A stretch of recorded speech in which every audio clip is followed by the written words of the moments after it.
লাহিং প্ৰাথমিক শিক্ষক সন্মিলনীৰ উদ্যোগত শিক্ষক সমাৰোহ সম্পন্ন। যোৰহাট জিলাৰ হেমলাইত আজি লাহিং প্ৰাথমিক শিক্ষক সন্মিলনীৰ উদ্যোগত তথা পূব যোৰহাট খণ্ড প্ৰাথমিক শিক্ষক সন্মিলনীৰ সহযোগত অনুষ্ঠিত হয় শিক্ষক সমাৰোহ। পূব যোৰহাট খণ্ড প্ৰাথমিক শিক্ষক সন্মিলনীৰ সভাপতি ললিত গগৈয়ে পতাকা উত্তোলন কৰে। পৰিফুকনে আঁত ধৰা অনুষ্ঠানত অন্যান্য কাৰ্যসূচীৰ লগতে দেৱজিৎ বৰুৱা আৰু বন্তি চুতীয়া তামুলীৰ সম্পাদনাত বোধিদ্ৰোম নামেৰে এক স্মৃতি গ্ৰন্থ উন্মোচন কৰে অৱসৰপ্ৰাপ্ত শিক্ষক থানেশ্বৰ বৰুৱাই। অনুষ্ঠানত পূব যোৰহাট খণ্ড প্ৰাথমিক শিক্ষক সন্মিলনীৰ অন্তৰ্গত প্ৰায় অৰ্ধশতাধিক অৱসৰপ্ৰাপ্ত শিক্ষক শিক্ষয়িত্ৰীক বিশেষ সম্বৰ্ধনা জনোৱা হয়। পূব যোৰহাট উচ্চ মাধ্যমিক শিক্ষক সন্থাৰ সম্পাদক ৰাতুল গগৈয়ে শিক্ষক শিক্ষয়িত্ৰীসকলৰ প্ৰতিভা প্ৰদৰ্শন আৰু অন্তৰংগ আলাপ অনুষ্ঠানৰ উদ্বোধন কৰে। ইয়াৰ পাছতেই ললিত গগৈৰ সভাপতিত্বত অনুষ্ঠিত হোৱা মুকলি সভাত নিৰ্দিষ্ট বক্তা হিচাপে উপস্থিত থাকে অৱসৰপ্ৰাপ্ত শিক্ষক দীপজ্যোতি দাসে। নিউজ ডেস্ক ৰিপৰ্ট খবৰ 24x7 আছাম।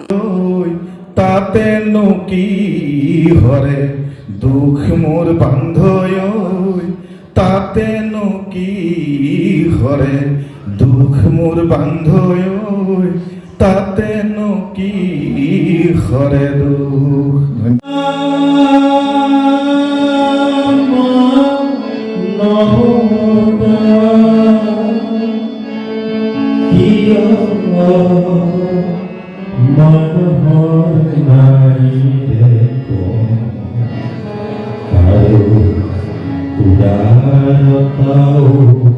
দেখো না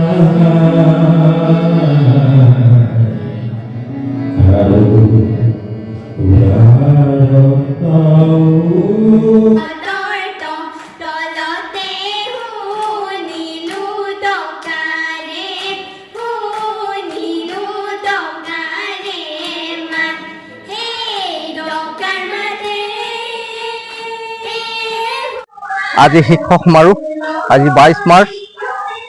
আমি প্ৰতি বছৰে পূব যোৰহাট খণ্ড প্ৰাথমিক শিক্ষক সন্মিলনীৰ উদ্যোগত আমি শিক্ষকসকলৰ বিভিন্ন প্ৰতিভাৰ ওপৰত আমি ইয়াত সেই সমাৰোহ অনুষ্ঠিত কৰোঁ আৰু আমি যথেষ্ট কৰ্মব্যস্ততাৰ মাজত থাকোঁ আৰু সেই কৰ্মব্যস্ততাৰ মাজত আমি এটা বছৰত এটা দিন অন্তত আমি শিক্ষকসকলে একগোট হৈ আমি এটা প্ৰীতি সন্মিলনৰ দৰেও আমাৰ অনুভৱ।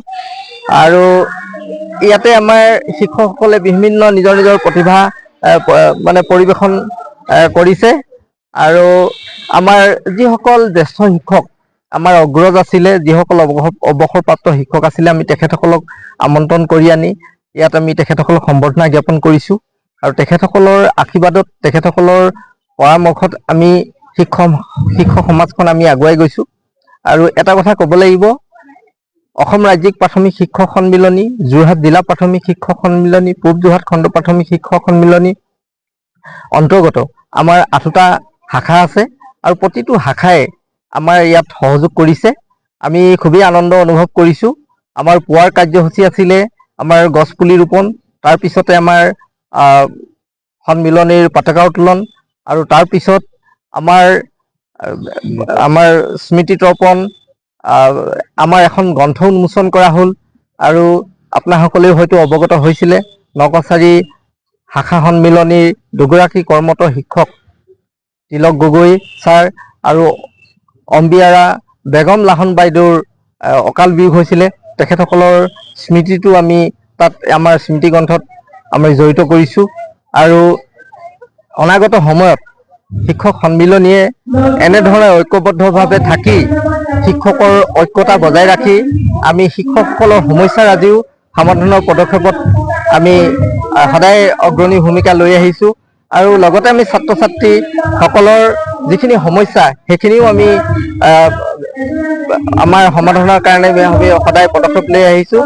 আপোনাসকল আমাৰ সকলোৱে জানে যে শিক্ষকসকল সমাজৰ বাটকটীয়া, এখেতসকলৰ ওপৰত বহুখিনি নিৰ্ভৰ কৰে বুলি আমাৰ বহু লোকে কয় আৰু প্ৰকৃততে হয় শিক্ষকসকলে সমাজখন সুন্দৰ কৰাৰ কাৰণে ভূমিকা লোৱা হয় আৰু সেয়ে আমি অংশ হিচাপে আমাৰ শিক্ষক শিক্ষয়িত্ৰীসকলৰ ঐক্যতাৰ আমি পৰিচয় আজি হয়তো আমি খণ্ড সন্মিলনীয়ে দাঙি ধৰিছোঁ।